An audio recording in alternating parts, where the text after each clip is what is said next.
Hello and welcome to Back to Basics. Today we will be preparing 3 different kinds of soup.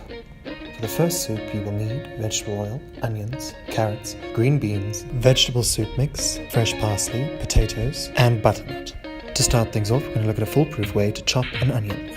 Once you've sliced the top off and cut it in half, you're going to peel your onion, making sure to leave the root intact. This is going to make your job a whole lot easier. You're going to make a few horizontal cuts down towards the root, and then we're going to make a series of vertical cuts before turning and repeating, essentially creating a crisscross cut that results in fine diced onions.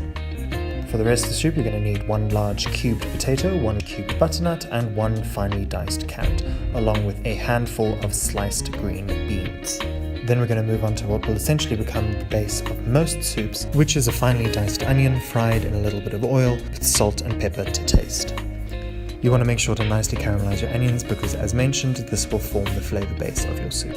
Once you're happy with the color of your onions, you're going to add your potatoes and your butternut. You're going to stir those around to coat them in the beautiful onion flavor before adding about a liter of boiling water.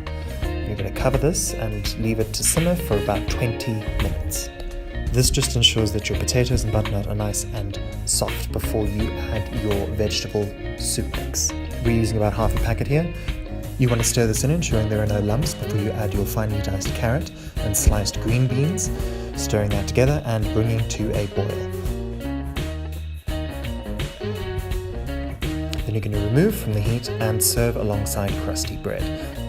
Now this soup is a particularly hearty and warming soup, and now that you've mastered that, we're going to move on to something a little bit more refined. For a carrot and ginger soup, the ingredients you'll need are onion, cannellini beans, carrot, vegetable oil, garlic, ground nutmeg, and fresh ginger. We're going to start again with a little bit of oil and a large finely diced onion. This time we're adding about 2 tablespoons of grated ginger and 2 cloves of garlic.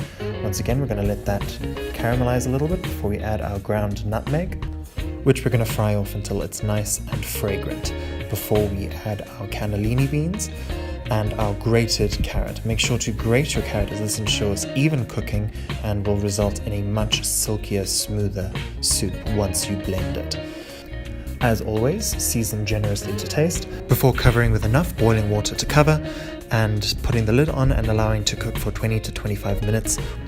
Once it's done, we're going to remove it and allow it to cool slightly while we move on to our croutons. We've got some sliced French loaf here, which we're brushing with a little bit of olive oil.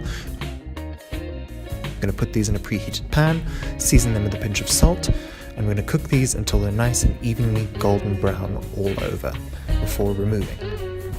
Once your soup is cooled down a little bit, we're going to blend it until smooth before serving alongside those delicious croutons you've just made.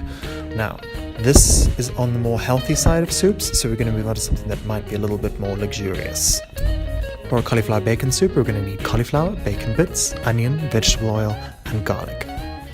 We're going to start by adding about 2 tablespoons of vegetable oil and a large cauliflower to a roasting pan, seasoning with salt and pepper. And then we're going to add our bacon bits. And we're going to take this over to the oven and cook this for about 30 to 40 minutes at 220 degrees.